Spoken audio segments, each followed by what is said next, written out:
महर्षि कश्यपक द्वारा निर्मित स्थान काश्मीर भारत वर्षर ज्ञानर परंपरार उद्गम स्थली काश्मीर यह पवित्र स्थान को आज जो प्रकार आतताई मनुष्य समाज विरोधी माने जो प्रकार कब्जा कर रखिकी जो प्रकार कांड करुचंती गच किछि दिन तले काश्मीर रे जो घटना घटिला आम समाज उपरे जो आक्रमण हैला याकू आमको सहजरे भूली जावा उचित नहीं। ए विषय रे लंबा समय चिंता करिकी काम करिवार अछि।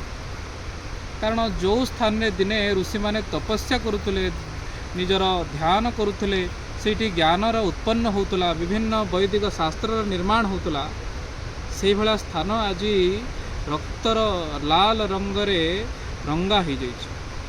तेणु याकू पवित्र करिवार अछि। ए मानवता विरोधी माननकु हटेबार अछि। सेतिपाई आम समस्त को लंबा समय काम करिवार अछि। ए दृष्टि विश्व हिंदू परिषद बजरंग दल गोटे साहसिक यात्रार कार्यक्रम हाथ को नहीं प्रत्येक वर्ष नौची। ए वर्ष जुलाई 29 तारिख रे साहसिक यात्रार कार्यक्रम आरंभ होब।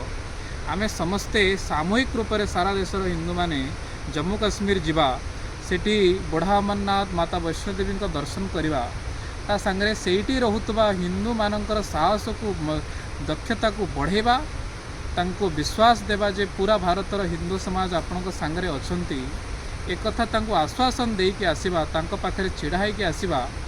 ए भलिया भारत सांगरे कश्मीर जो संपर्क को छिन्न करिया पय चेष्टा करा जाउची से चक्रांत को चेष्टा को विनष्ट करिकी आमे ए जो शाश्वत संपर्क को आहुरी मजबूत दृढ़ी करवा सिथिपाई आपण माने समस्ते विश्व हिंदू परिषद बजरंग दलर कार्यकर्ता आपण अंचल में जो माने अछंती तांका संगे संपर्क करंतु तुरंत संपर्क करंतु आ ये यात्रा रे सहभागी होइकी हिंदू धर्म समाज रो जो महानता अच्छी जो परंपरा अच्छी ताको आउ टिके उन्नत उच्च स्तर करने समस्ते सहयोग हूँ। जय श्री राम।